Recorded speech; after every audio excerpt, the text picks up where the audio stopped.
Welcome back to the MMA Scene. Today's video presents... You've got to go after Tyson's ego. The end. The end. He says he will fight anybody. I will fight him. I will fight him now. I even have a promoter. And don't forget, Tyson doesn't.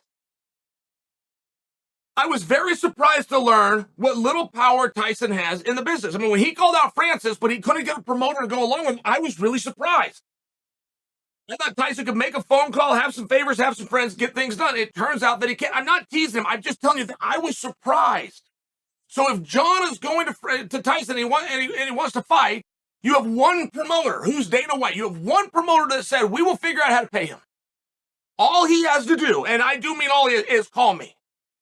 If that's too much effort, this is Dana talking, if that's too much effort for Tyson to call me, who I have a relationship and he has my number, he can have one of his people call me. He doesn't even have to pick up a phone. Dana said, I'll make the fight and I'll pay him. So we're not now having a discussion of what the rules are going to be. We now know what the rules are going to be. And if Tyson would like to match that, if he would like to get Eddie Hearn to back him and say the same thing, okay, now the discussion continues. But Tyson came to the table with no money, no distribution, and no interest from a promoter. Jon came to the table with a promoter. So we're not having a discussion about the rules. That's all that I'm sharing for you now. If we're going to fight, I've got to attack. I have to bring into question your ability to actually fight. I don't need to get to the back and forth of the rules.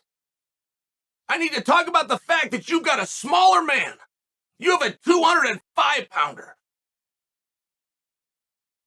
You have a fat 205-pounder calling you out. Are you going to answer for it or not? And everybody can hide behind money until now. Dana said, I got the money. That's all you got to do. This is it. What does Jon do instead? What does he do? Puts on the sunglasses, okay? So now he's performing. He's prepared to perform. He put the glasses on. If you do a gimmick of any kind, that's going to tell a cameraman, I got a worker here. Let's work with him. Jon goes out, he does the interview, and he talks about what a magnificent opponent Tyson Fury would be. Now, you guys know I'm not a dork. I don't use the word magnificent. I don't describe somebody's fighting style as magnificent. Jon did.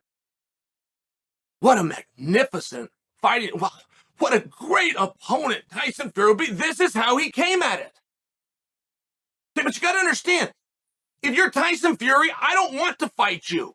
I don't want to fight anybody. Tyson Fury doesn't want to fight anybody. He did. He used to want to fight guys. He wanted to unify the championship. It's where people always got confused about him versus Joshua. They thought it was a personal thing against Joshua. It wasn't. Joshua dropped the strap. Tyson lost interest. So he's just not in a position right now where he wants to fight anybody. Now, I will fight you if you piss me off the wrong way. If you say something, it's going to go one ear and out the next. If you say something and the gypsies believe it and they come to me and I got to prove myself to them, believe me, I will. That's the one and only way you're going to get him.